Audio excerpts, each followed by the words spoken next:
The Eastern Shore Missionary Baptist Association, with its moderator, Reverend S.B. Bracy, decided in 1889 to purchase 18 acres of land to erect, and I quote from the minutes, a education learning institution, because they thought that no minister or teacher should teach unless they were more learned than their pupils. In 1916, they were visionary enough, wonderfully so, to turn that land over to the Baldwin County Board of Education. They did this when they built the school. They built it because there were no schools for black children in Baldwin County.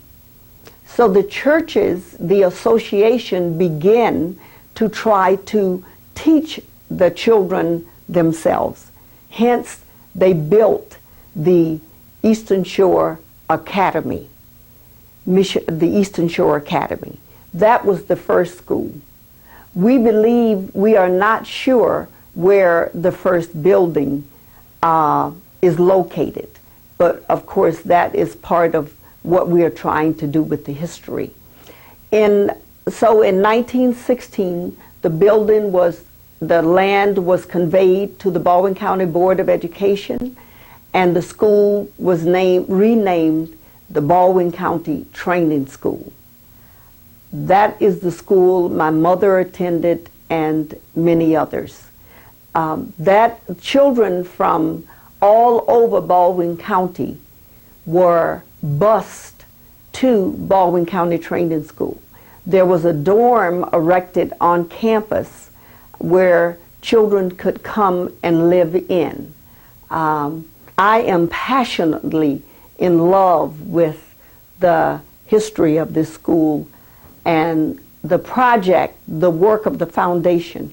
We have been working 16 years to preserve the history of this school.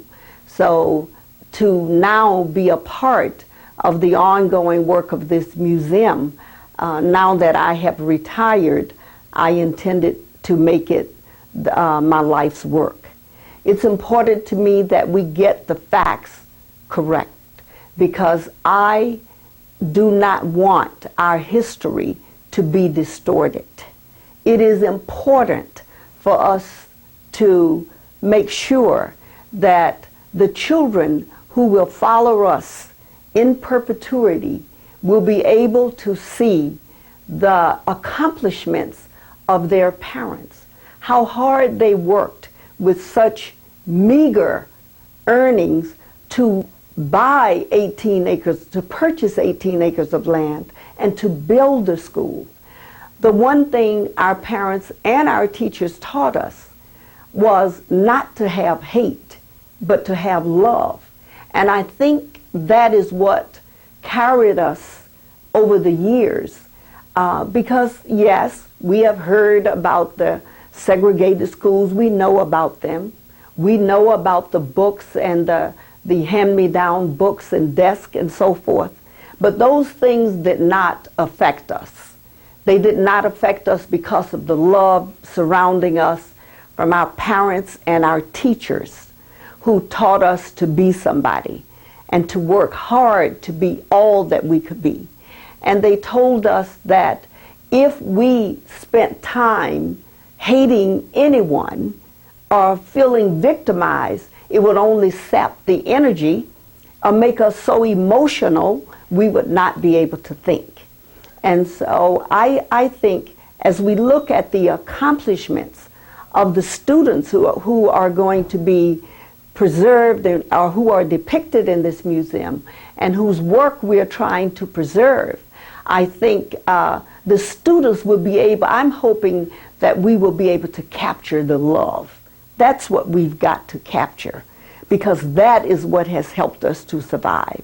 And the inner spirit that comes with that, the tenacity that comes with that, the strength that comes with that allows us to continue to move forward.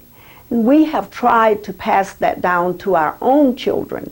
We will not be here many years to come, but I hope that the children coming through, by seeing what we do have preserved so lovingly, so carefully, ensuring that it has been protected and that we have gotten the facts straight, that they will see that this comes from their parents, and it will give them inspiration. It will give them guidance.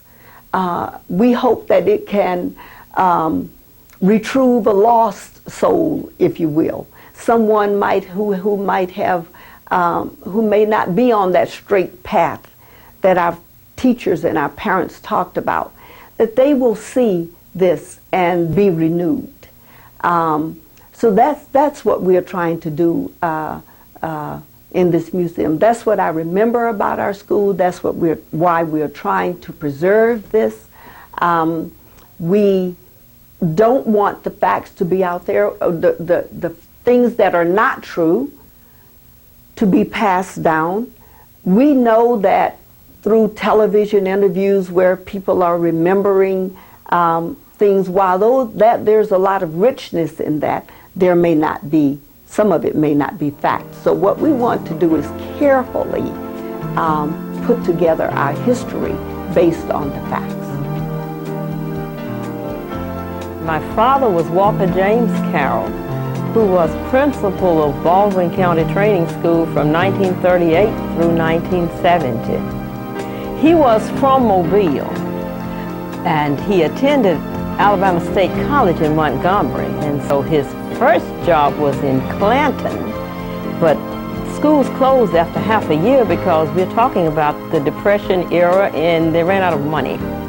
He came back to Mobile. He taught at Mobile County Training School for the rest of that year. It's a half year. The next year, he was given the principal's job in Laverne, and he taught there for 2 years, I believe it was, when this job down here in Baldwin County came open. And he was asked if he wanted to go to Baldwin County. But see, he was from Mobile. His mother was still there and getting, on up in age and not too good health, so he was very happy to come to Baldwin County. But Baldwin County wasn't as close to Mobile then as it is now. And I'm not talking about geography. I'm talking about how you had to get from one place to the other. You had to take a ferry because I think that was just before they did the Bankhead Tunnel. And so you either took a ferry or you went a long way north to go around rivers and find a bridge to cross. So it was hard to do it. But he was glad to come to Baldwin County. And I don't know if he had any idea that he would stay there the rest of his life, but he did. He became, I guess you would say, very much involved in the community, because not only was he the principal of the school, but he was the person that folk came to with their papers to help them understand what it was, official papers and things of that sort. And they came to him with their problems. We used to say that the school was, his other child because he had so much to do that involved the school and involved the community as well. We lived on the campus.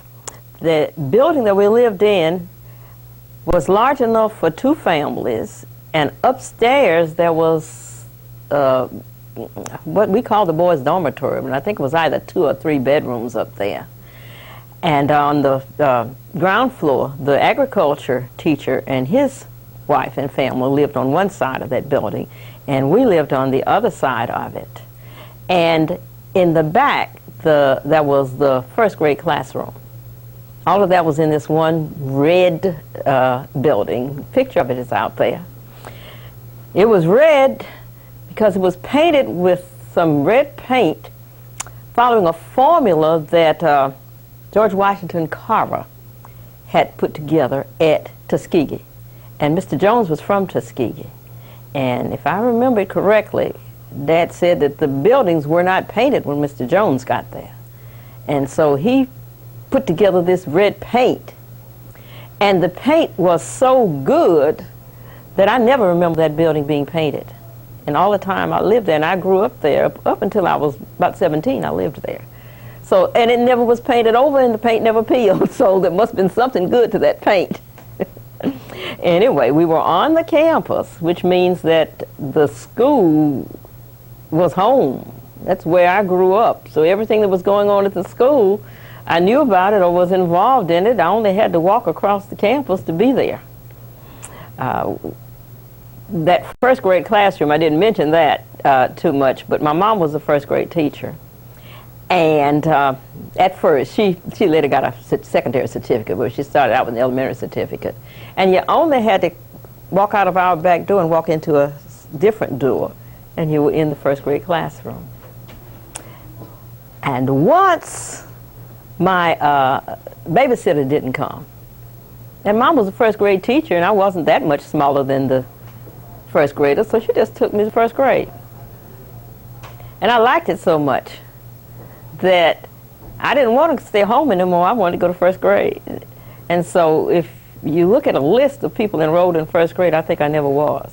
Because I just showed up and kept going. Yeah, well, Dad described for me, I guess, some of the hardships, I guess you could say, of the 1940s of the school, when so many people were so many men were going off to the Army because of the war. And times were hard. There was, things were rationed. You had to have a token plus the money to buy whatever it was you wanted to buy. You couldn't just buy it with the money. I think I remember him talking about people bringing sweet potatoes to school for lunch. Bake a sweet potato, bring it to school, that was lunch. We did not have a lunchroom. You had to bring your lunch. And that's what people had, was sweet potatoes. Yeah. This building was built in the 1940s, attached to a building that was already here. I do not remember, well, I wasn't that old, obviously. I was a child when they were building it. I don't remember what the smaller building looked like or where the smaller building was. But this building was vocational agriculture on one side, home economics on one side. There was a classroom, I think it was the third grade classroom that was attached to the building, and there was a snack bar. At least when I was in high school, there was a snack bar there because I used to be one of the ones who sold ice cream sandwiches and popsicles and Cokes in the snack bar. And that was a big deal then, if you were important enough to be one of the salespeople in the snack bar. So I was one of them. Some of my other classmates were there too. In the home economics area, I can remember two rooms, a big room in the front where we came in, and then the room in the back that is the kitchen, was still the kitchen. In the room in the front, there were tables in sort of a, seems to me it was either a U shape or it was entirely closed in. And around the walls, there were sewing machines. And so we cut our cloth on those big tables, and we had class, we were seated around those tables. And then you turn around and you stitch it on the sewing machines. When I took home economics around 10th grade, they were just getting rid of the pedal sewing machines. Nobody wanted to pedal, but we actually had sewing machines where you had to move your feet back and forth to get the wheel, the wheel to go around to move the needle up and down. But we had some electric sewing machines, and everybody was racing for the electric sewing machines because we were not interested in learning how to use those antiques. And I never did sew on the pedal. I want you to know that right now. One of the big deals when you took home economics was one class learned how to do biscuits. That was a big deal, believe it or not. And one class learned how to make fruitcakes. For Christmas, the girls who wanted to would bring all of the ingredients for fruitcake. And you had to do your own chopping. There was no such thing as buying a bag of chopped fruit, such as you can do right now to make your fruitcake. No, you had to chop the fruit real fine to suit Mrs. Mildred Warren, who was the home economics teacher. I didn't make it a fruit cake because fruitcake mixes had been invented by that time. And I firmly believe that if somebody invented a mix, that was to save me the trouble of chopping things. So I was never one of the ones who volunteered to make a fruitcake, but some of them did, you know. We learned how to fry chicken. You'd fry chicken, and then you would invite some of the fellas in to taste of the the artistry of your cooking. Yeah. So I took homemaking here 2 years. It was a 3-year course, but you didn't have to take all 3 years. You had to take one. Girls had to take one, but they didn't have to take all 3, so I took 2. The fellows had vocational agriculture on the other side of the building, probably the side where we are right now. And they learned to run a farm. We had a farm on the campus.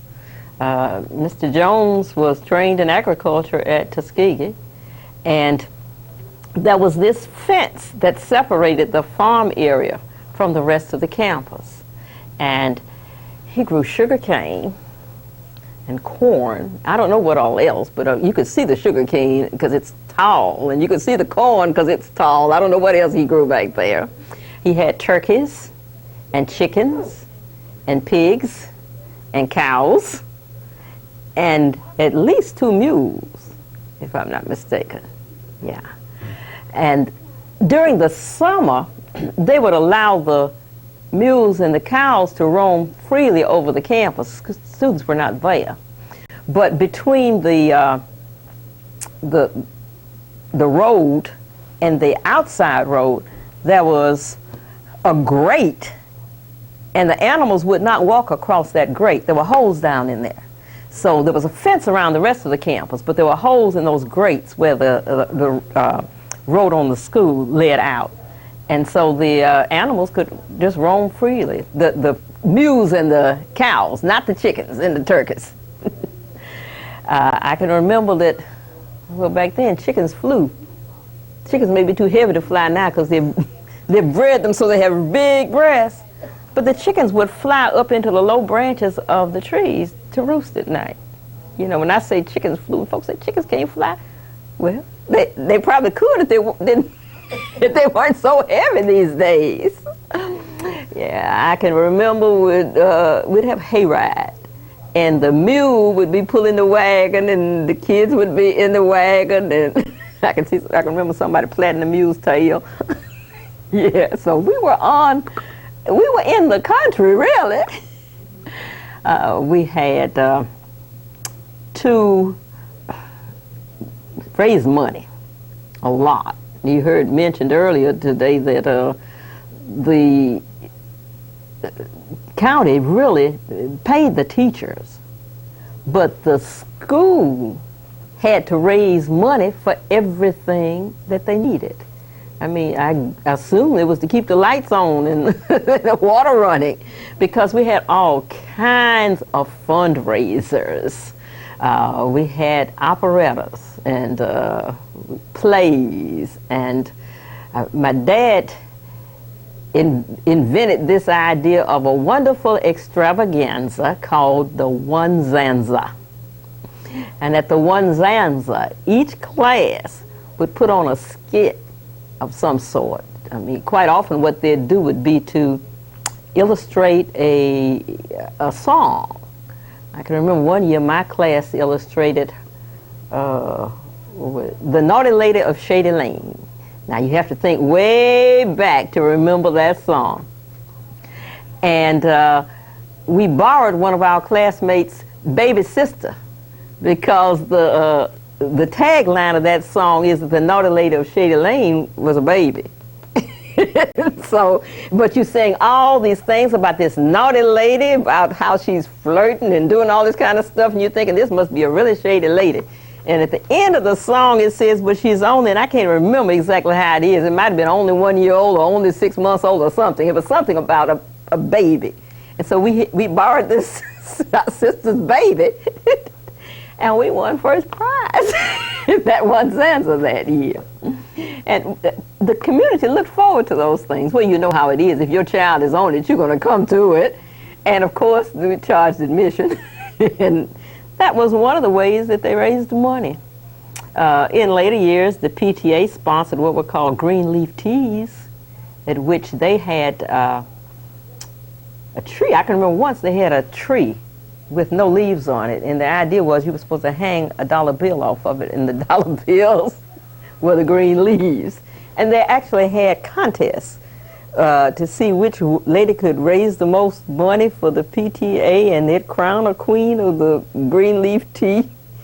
So we had the community helping raise money by means of the PTA and other activities. And the school was the center of the community, really. I'm talking about days when very few people had television sets. So when we had amusements here, they came, you know. So it's been quite an experience to see all of those memories, or many of those memories, preserved on the walls of this museum. I must confess that I really did not expect it to be so very professional, in which it has all of these segments, you know, the athletic segment and the home economics and the music, and that principal's office is almost something that I could cry over, because it's got my dad's picture on the desk as if he were still sitting there.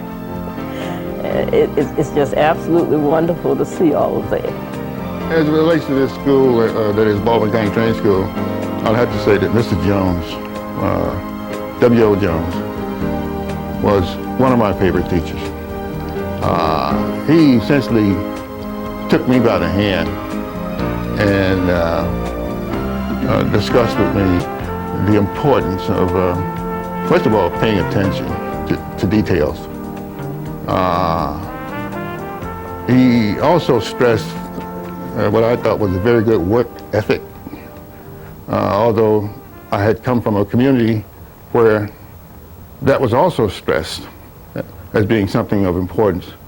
And it's true what they say, that it does indeed take a community to raise a child, such that if you got in difficulty at one person's home in the community, they would discipline you, and the follow-up to that is you would get disciplined again at home.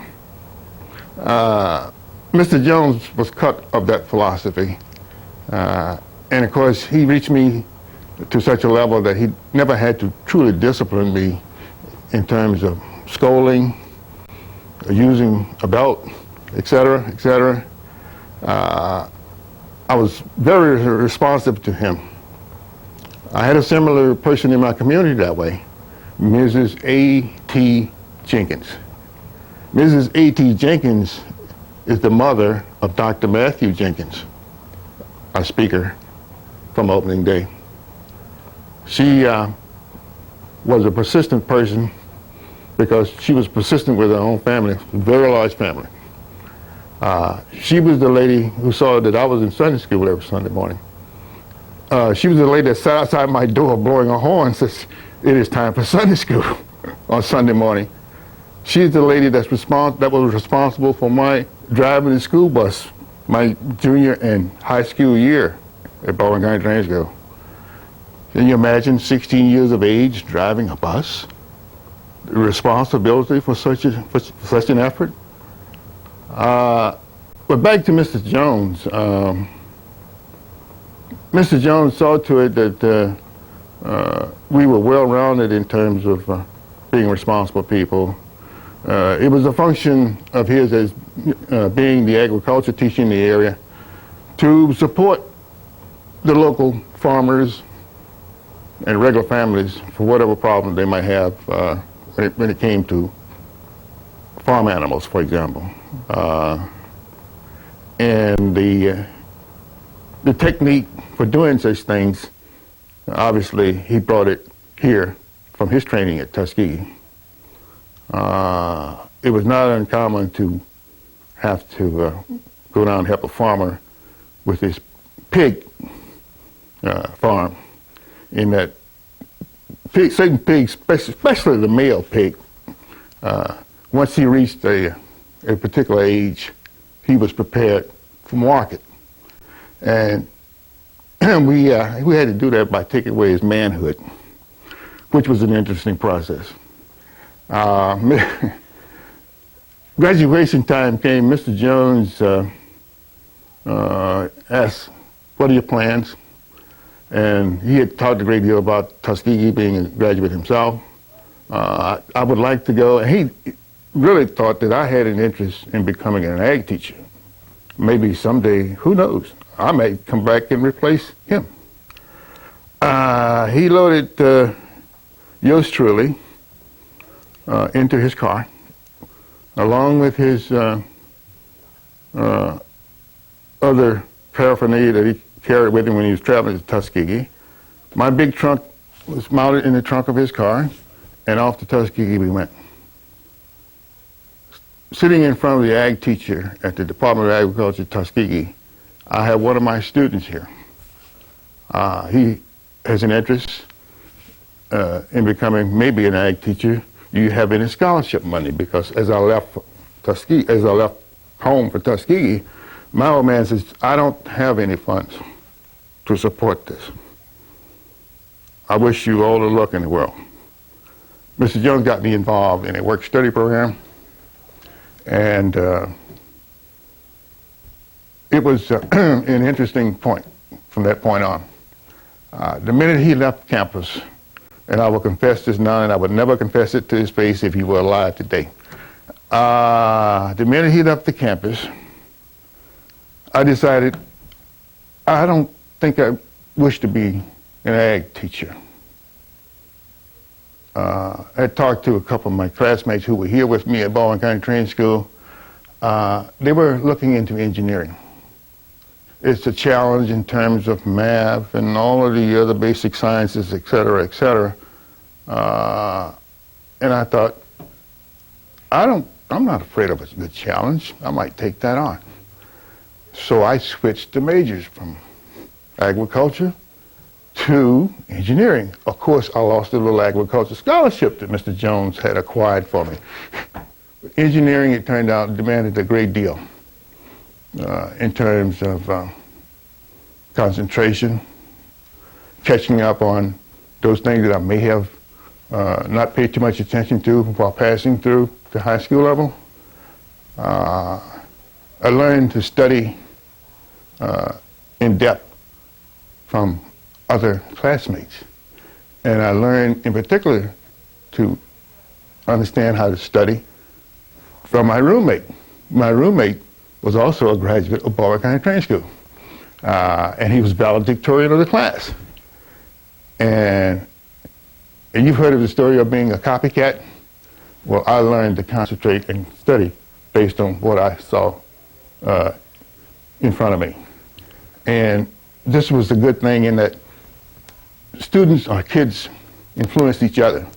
So that if you hitch your little wagon to a rising star, chances are very good that you may just get jerked along with it.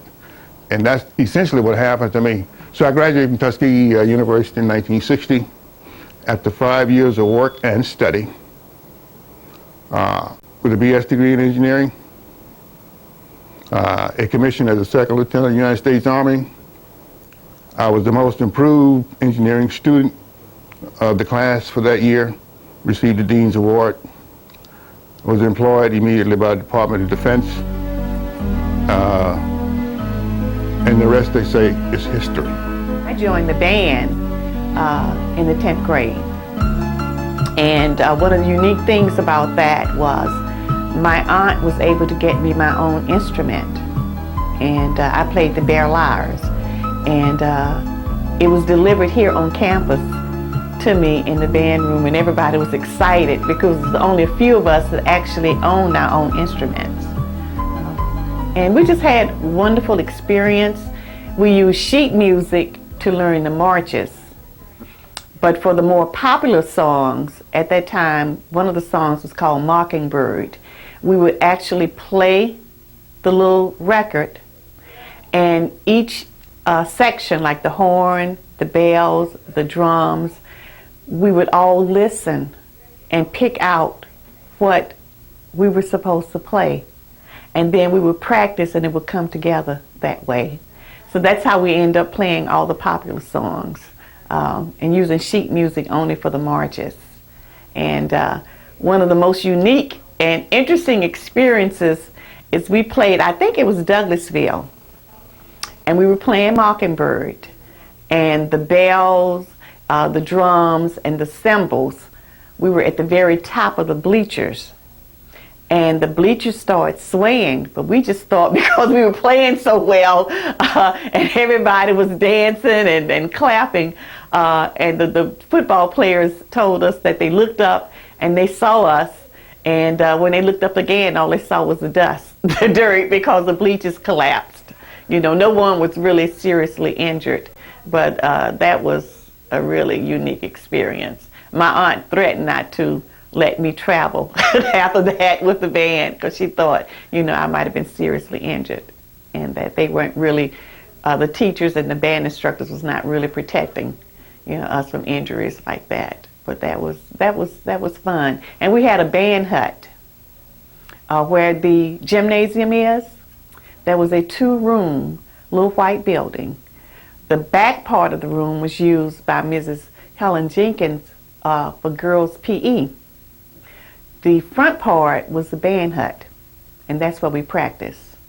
And we did marches. We had a small band. We really didn't have no uniforms, and so we wore black and white. And when we would go to the Mardi Gras and play in the Mardi Gras parade, in the black parades, Davis Avenue, the other schools like Blount, Central, Heart of Mary, and schools from Mississippi, they had nice uniforms, and they used to laugh at us because we were in black and white, black pants and white tops, but we knew how to play well, you know, excellent. So it was fun. I truly enjoyed it. Coming up, my dad farmed, and we worked so much until the educational part of things we didn't get very much at home back in those days. But I think the instructors here knew that, so they went the extra mile for us. I think in some cases they gave us the feeling that they knew us personally. They knew what our parents done. Sometimes I'd miss school to work. That was accepted because that was a way of life back then. But of course it made me work a little harder, and I was quite motivated by the fact that I wanted to go to school. That was the preference over the hard work back then. So I tried to do a little better in school and was excited about being in school.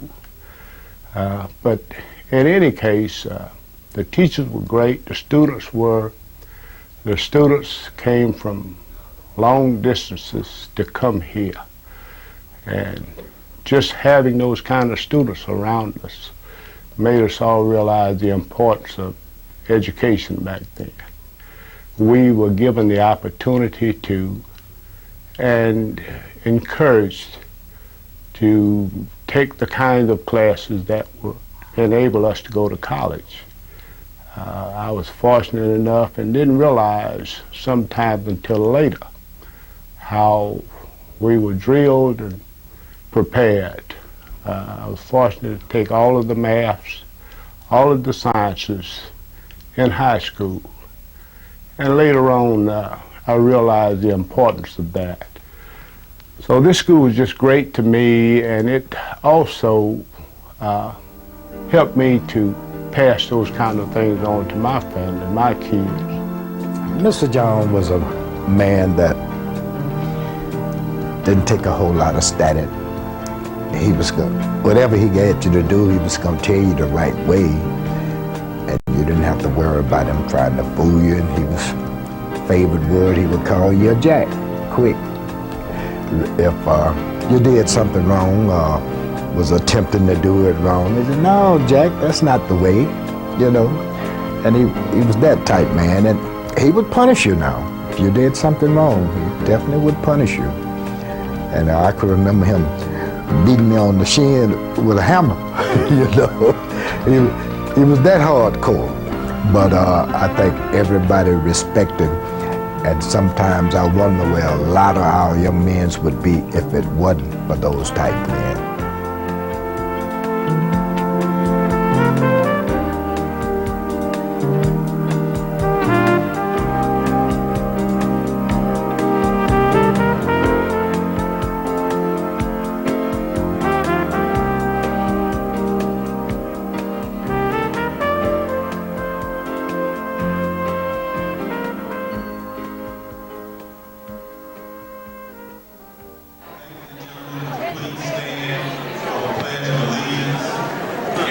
Standing for the singing of the national anthem.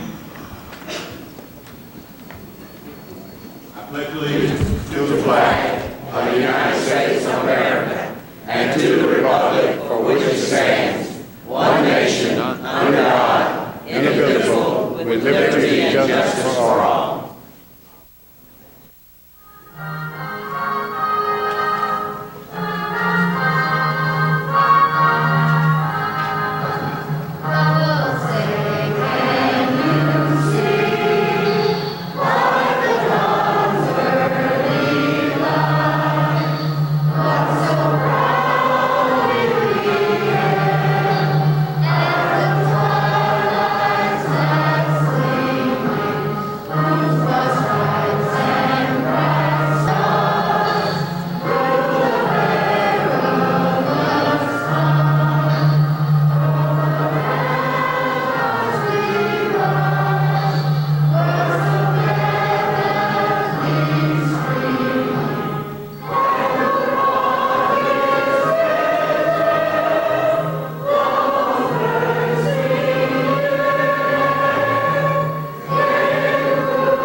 Good morning, everyone.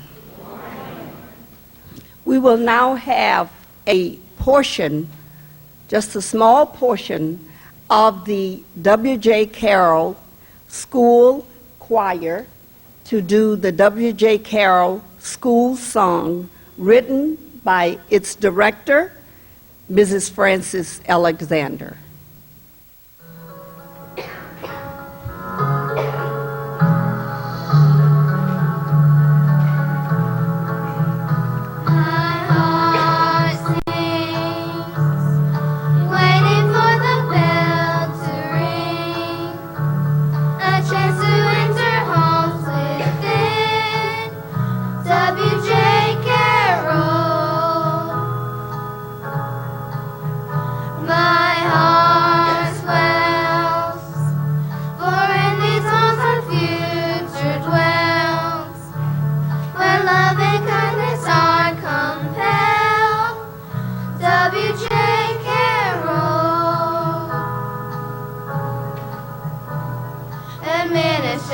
Faculty and all of our great staff are carrying on the mission of our mentors of the past, a purpose and a vision for teaching us to be the very, very, very best for all the world to see.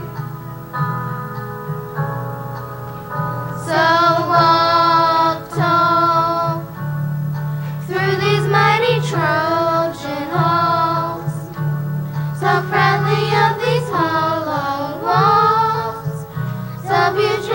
Carroll. Fly higher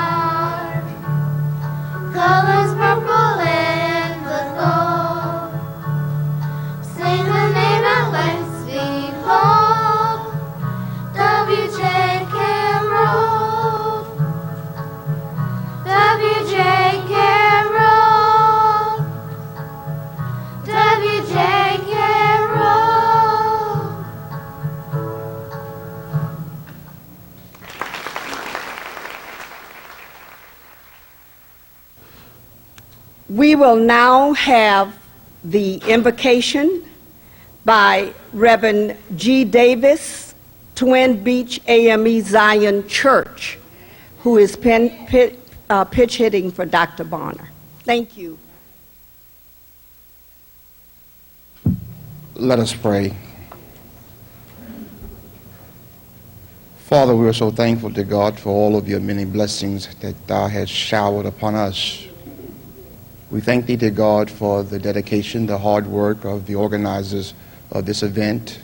We pray to God that others, dear God, will see their work and pursue academic excellence. We pray to God that you would bless every effort. In Jesus' name we pray. Amen.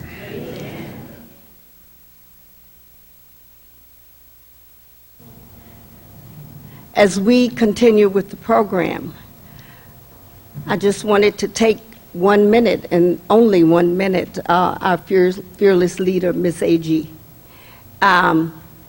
to just say that I could not help but reflect on the fact that almost 100 years ago, Reverend E.S. Bracy and members of the Eastern Shore Missionary Baptist Association had the vision to erect a school for black children. And as I reflected on it, I thought of Dr. Farron Hollinger, Ms. Tracy Roberts, Mr. Tryon, Frank Tryon, Mr. Elmer McDaniels, Mrs. Angie Swinger, Mr. Robert Willis, Mr. Norman Moore, Mr. Robert Callahan, Jr., members of this present Baldwin County Board of Education. And I knew that their hearts reached the heart of Reverend S.B. Bracy and A.A. Lucas and R.W. Fountain, who's in the sky looking down, I'm sure with smiles, and we thank you all. We thank you from the bottom of our heart.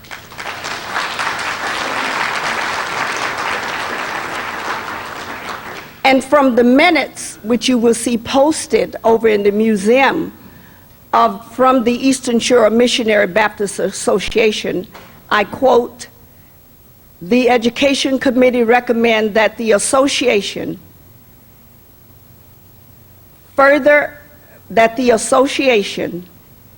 understand that there is such a great demand for men of learning, especially among the colored people, as we believe no man is fit to preach or teach unless he is educated superior to his pupils. Further, they recommended that this association do everything she can to erect an institute," unquote. We will now have a welcome from our fearless leader, Ms. Gottrell A.G.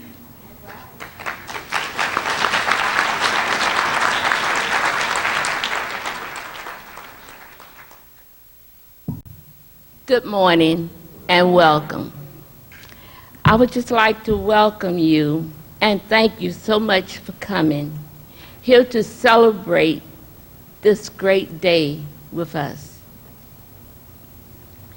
Education has always been an important part of life in the black community. Integrity, discipline, determination, courage, and strength have been embedded in our culture from the 1800s, and it is evident in this, our museum, when you see it.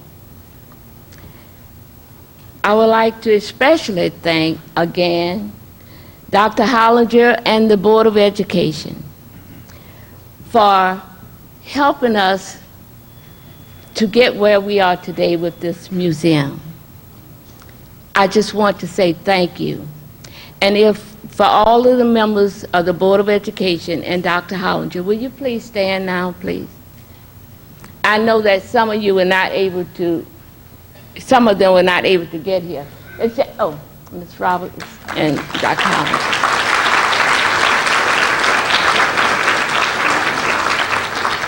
Ms. Roberts represents our district. I would like for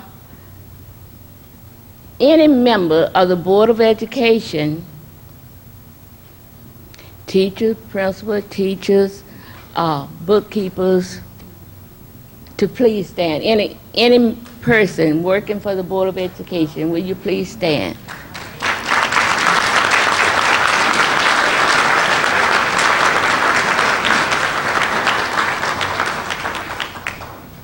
They are a fine bunch of people.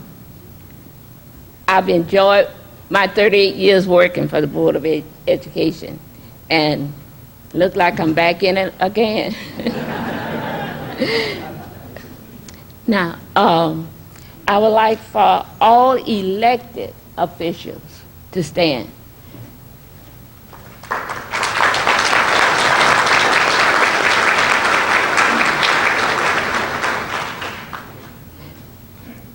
They're my friends.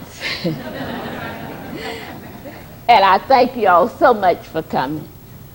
You know I appreciate you all coming to support us. Thank you again.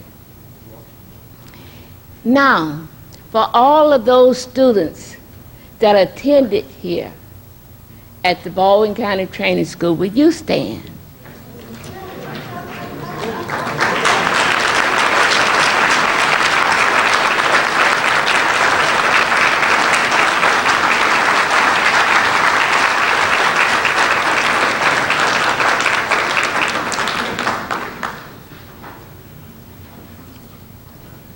I just want to thank all of you for coming and sharing this event with us. I want you to know that when you go to tour the museum, it is not a finished product. It's a work in progress. And if you have anything that you can contribute to it, please do so. We will be open Tuesdays and Fridays from 10 to 4. But if you would like to come on another day, just give me a call. And I think most of you know my number. If not, it's in the telephone book, and it's on those little cards. And I promise you, someone will open that museum for you. I would like to thank the principal here. Where is she? She has been so supportive. She and all of the teachers here at the school have really helped us. The custodians and everybody have really done a great job in supporting us. All the teachers, all our teachers that are here. Now,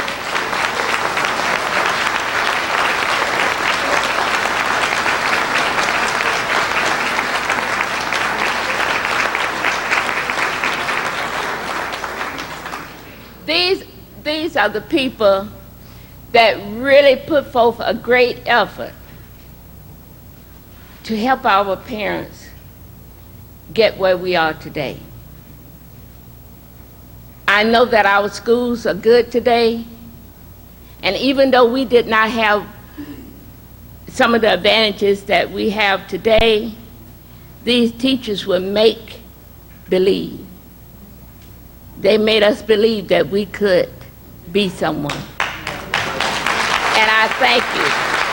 I do really thank you.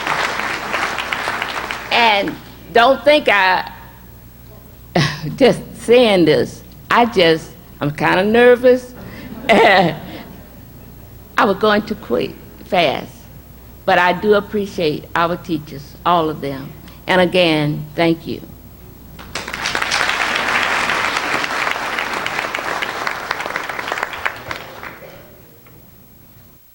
Person who believes in justice and freedom and liberty, and who has done wonderful things to preserve the history of this county. And so I am pleased to present Dr. Farron Hollinger.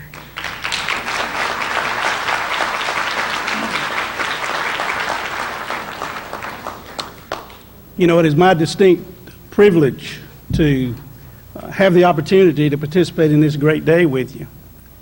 You know, it's a wonderful thing when a plan comes together. And today, ladies and gentlemen, a plan has come together.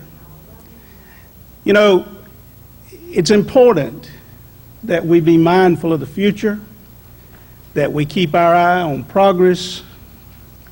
But you know what? It's equally as important that we do not forget who brought us to the dance.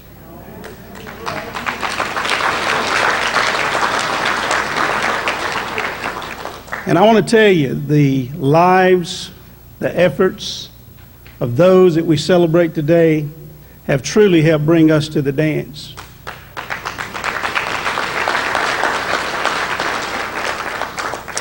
On behalf of the Board of Education and the administration, I want to tell you how pleased we are that we've reached this point, and we're honored that we have been able to be a part of this. Thank you.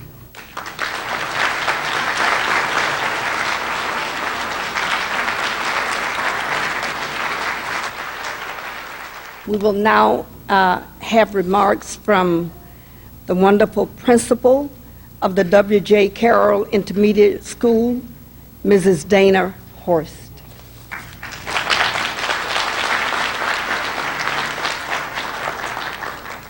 Good morning. I started down this road with the crew on October the 6th, 2005. We had a meeting. And it was supposed to be a small meeting. I remember this meeting that actually took place in the white building that you will go into, which was your ag building. We were supposed to have about 5 people. And we were meeting, Dr. Hollinger, Tracy Roberts, and I, with the Heritage Group. Well, I had the 5 chairs ready, and next thing I know, I'm bringing another one, and another one, and another one, and I think we had about 35 people in our little conference room. So I saw way back then the support and the love that must have existed, and still does today, in your group. And I cherish to be a part of this. I am so pleased that I have walked this road with Miss Agee and the group to finally get to this point. Well, Miss Agee did give me the opportunity to have a small little portion today, and she wanted us to kind of share where we are as W.J. Carroll Intermediate School. So we have a short little PowerPoint for you. This is where you see the training school taking its move. It was finding a new home back in 2006. With the efforts of our Board of Education and our maintenance department and construction, it took a move, and it was the most interesting thing to watch, that big building on wheels drive around the campus. But then it found its new home. We moved on to our groundbreaking, in which we were moving towards the efforts of making this W.J. Carroll Intermediate School. You see, these 3 next pictures are the tag architect pictures of our beautiful school that you're in today. These were sent to a competition, and I want you to know that W.J. Carroll Intermediate School was awarded architectural awards because it is so beautiful.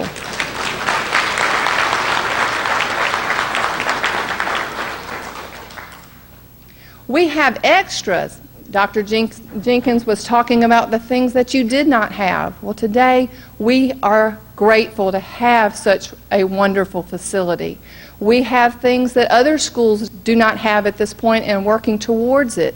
But we have a science lab that a lot of schools do not have. We have 2 computer labs that our students get to go twice a week to.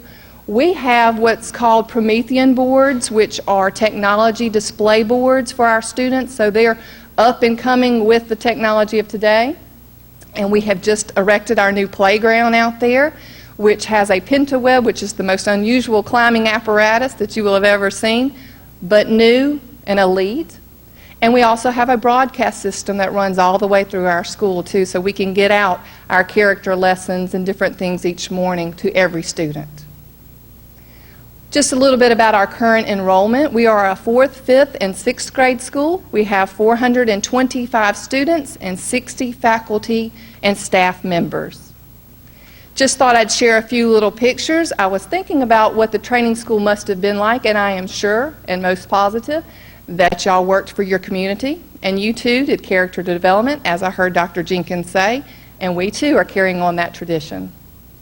We celebrate our successes, as I know you did, definitely listening about football and the power and spirit you have behind that. We celebrate our successes of reading and writing and math. We also have a good time and enjoy each other, and I definitely know you did that. I can tell by the spirit in the room you enjoyed each other's company. And finally, we laugh a lot, carry on a lot, and I can tell by the stories of the that I hear around that y'all too enjoyed each other as far as socially. The teachers had to work hard together to make sure each and every one of you got a great education. But that is W.J. Carroll today. And I'd like again to thank you for allowing me just to spend a few moments up here, and I will take the words of Dr. Jenkins, which goes back to Mr. Bracy and Mr. Carroll, and try to make sure that our school carries on these traditions and carries on the powerful phrases that you gave and the ones that were posted on the bulletin boards. And we will definitely try to keep that tradition going. Thank you.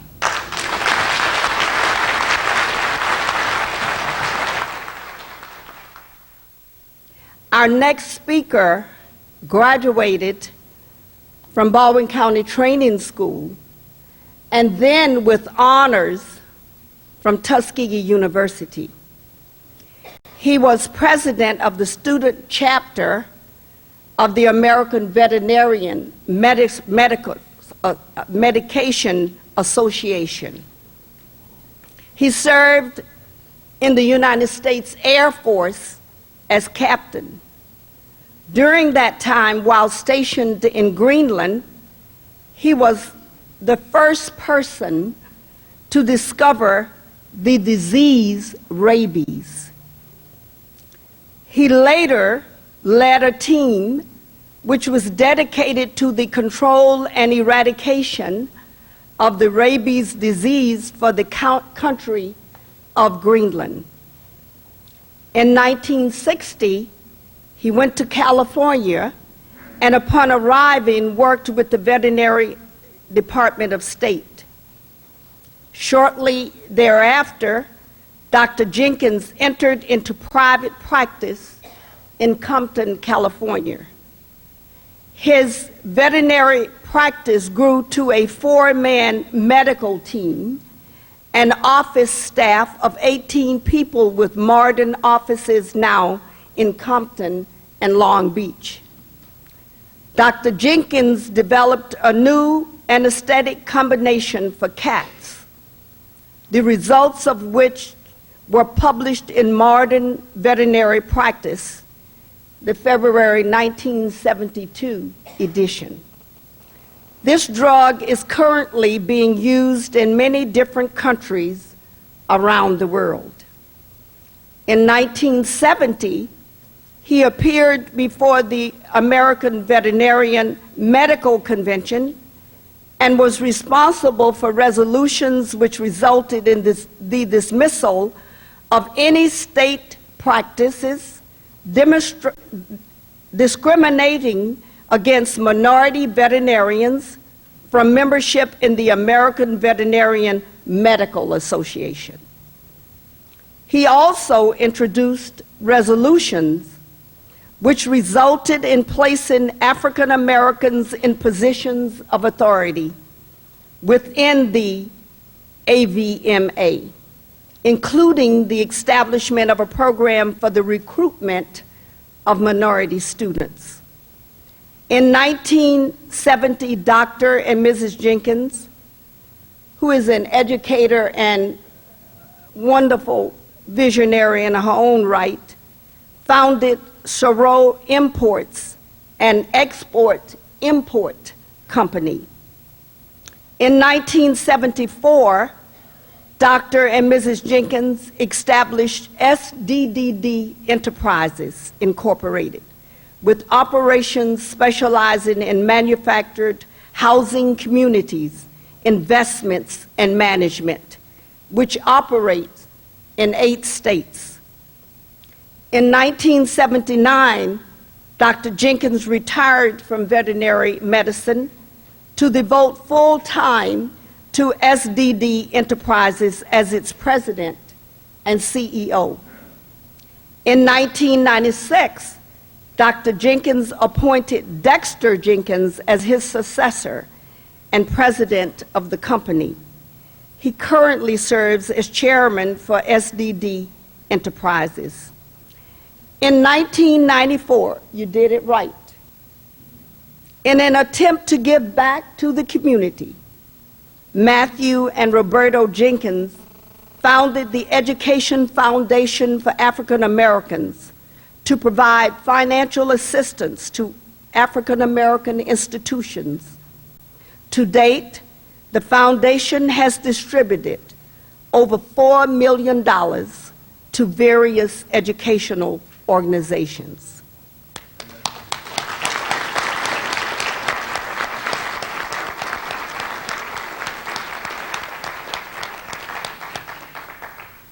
Dr. Jenkins has been honored by his alma mater, professional associations, and numerous community organizations for his leadership, inspiration, and examples. His many service on boards of trustees, they are just too numerous to name. But he has been on, just to name a few, Compton College, Tuskegee University Board of Trustees, Claremont College, on and on. And I will just say, you will see in our archives, because we're documenting everything we can document, you will see that he has worked with President George Bush Jr., Nelson Mandela, and many, many others. And so it is my pleasure to present the next speaker, Dr. Matthew Jenkins.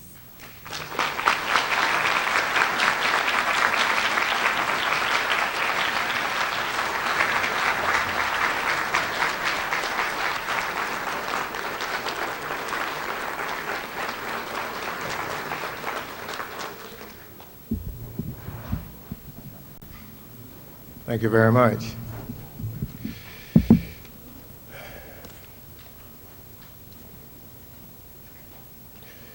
I am very honored to be here with you today. But first I would like to thank the Baldwin County Board of Education under the leadership of Dr. Hollinger and the staff, the teachers, and all the people that went in to make this happen. You know, this is something special. And I think you all should give yourself a hand.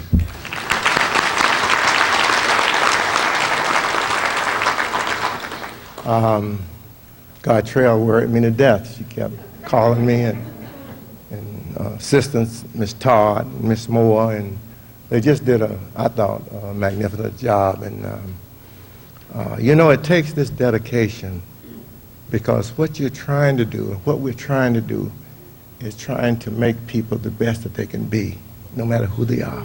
That's what we're trying to do.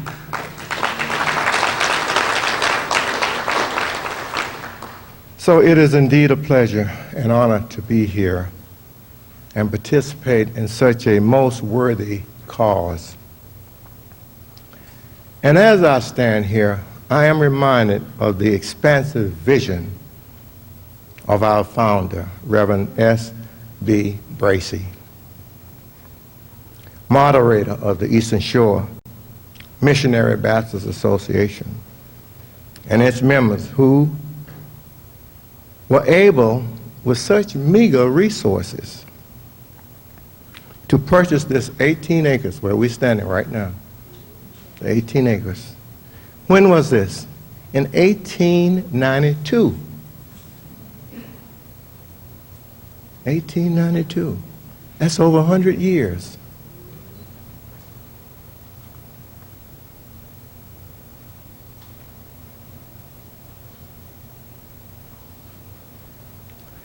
And the purpose was to build a school, to try and educate our people.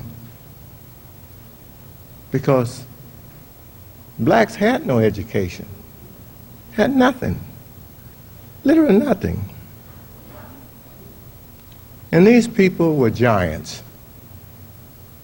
And I'm reminded of all of them. And I see in one of them here now. Chancellor, stand up.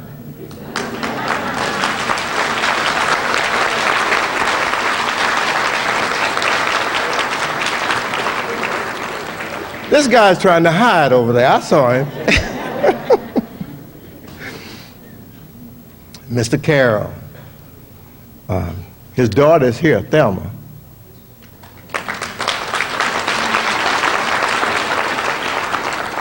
W.O. Jones.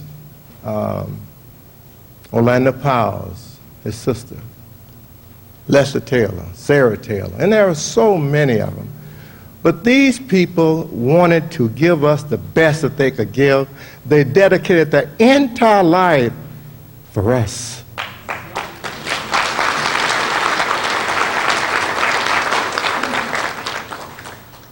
They wanted us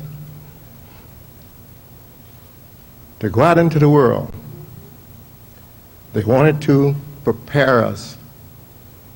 And they wanted us to be the best that we could be. They wanted us to do something and be somebody in life. That's what they wanted.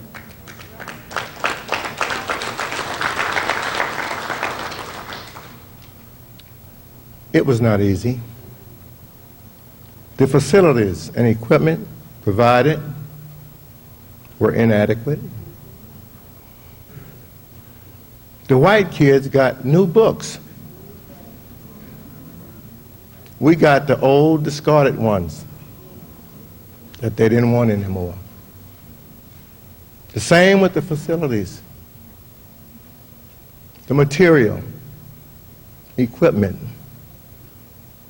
But look at this today. Isn't this beautiful?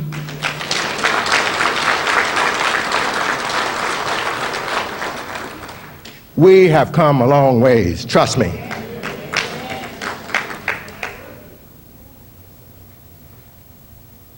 I remember when we got ready to play football.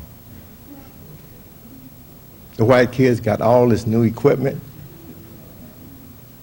We had to get these old work shoes, Brogans we called them. We carried them to a shop, and they got some hard leather and screwed this leather on the sole to make cleats. That's what we played football in. But it didn't stop us from playing football, did it?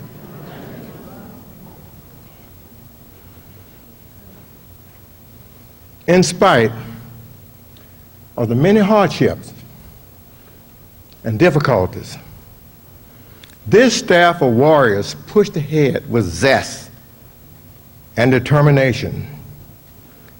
I can hear Mrs. Carroll saying now, "You got to get your lesson. You must get your lesson." And Mr. Jones, do the job, don't explain. And he had that motto on his bulletin board all the time. One student said, "Mr. Jones, what does that mean?" He said, when you have a job or task to do, you do it so well, it requires no explanation. That's how it's supposed to be done. He always said also, if you don't get an education, ditch digger. Mr. Carroll taught us not only our assignments. See, they had a role too, because these people just had other responsibilities other than just assignments. They took personal responsibility about our values, ethics.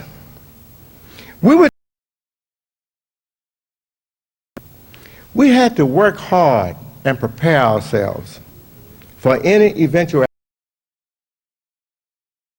Eat and clean, dress appropriately for the occasion,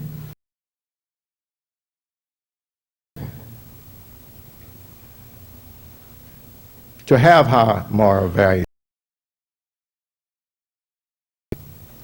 If we told someone we were going to do something at a certain time, we did it. Before time. Before time. And we were about yourself and with others. To be got tough, what do? You get tougher. That's what we were taught. We were prepared to meet all the competition we were certain to face in life. To our lives, to give directions to our goals and sticking with them, but changing those goals taught us about honesty, integrity, and all those to make yourself an outstanding person. Pride. Take pride in it. Do it well. Don't have to do it. If well, that was another side of these warriors.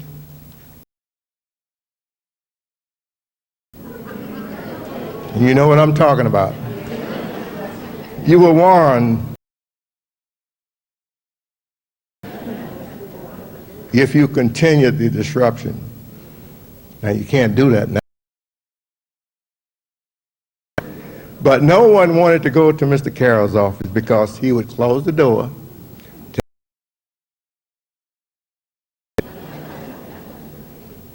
Now, Mr. Jones had a different way of doing it. Through that belt line. He would have 2 rows of students take off the and the disruptive student would have to run through there, and these sometimes those guys would turn the belt around and use the buckle.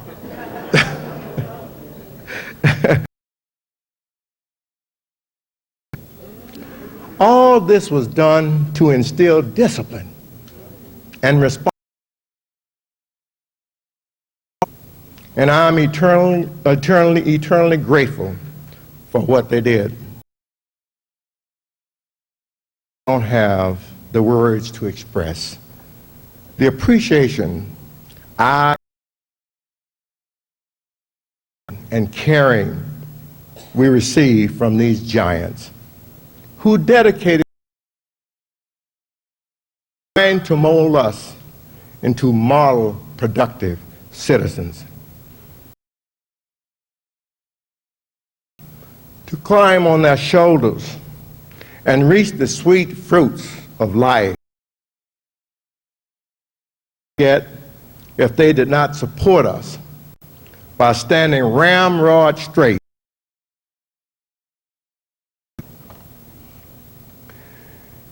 in order to know the direction,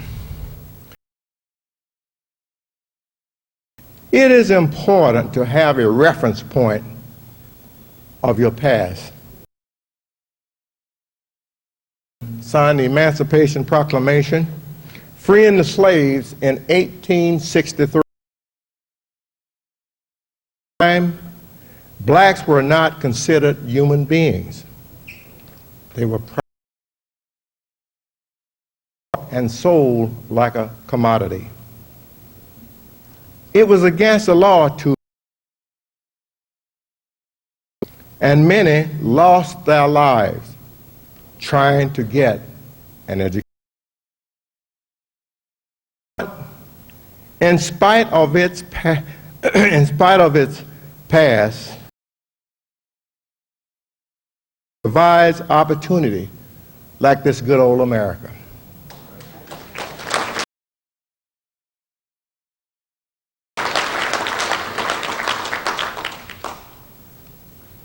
The genius of Independence.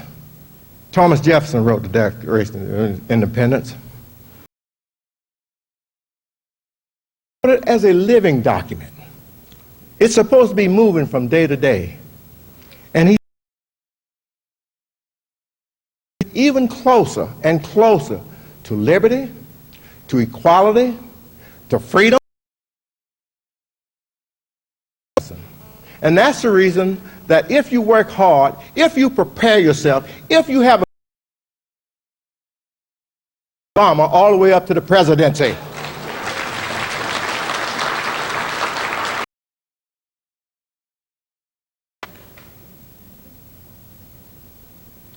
In spite of its imperfections, greatest country on the face of the earth.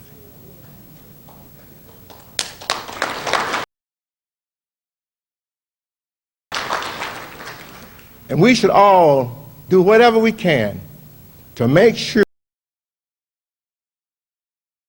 an opportunity to go as far as his work, his talent,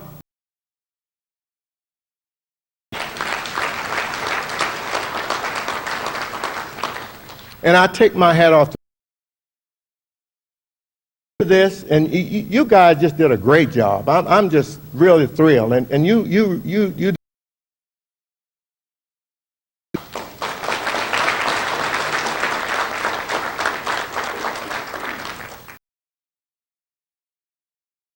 hard. So I will say this. We should cherish this country. We should appreciate this country. And believe me, there's no place like America. Thank you.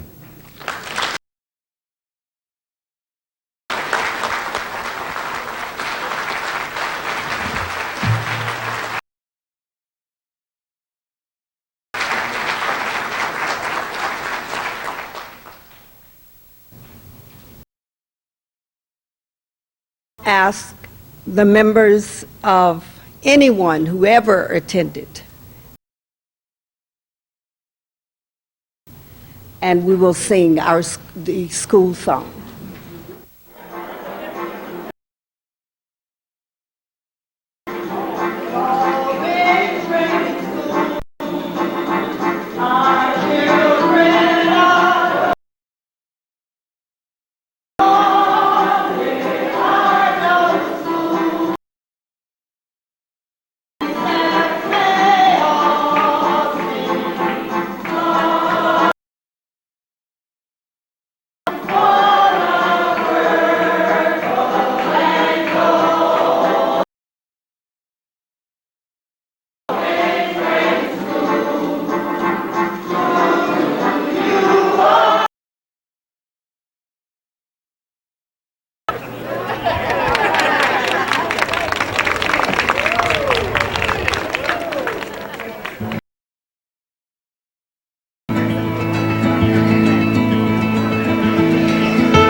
In 1947, when I was a student here, I never would have guessed that we would have witnessed a dedication today, as such as we had today, when we had in that room almost 300 people of all races.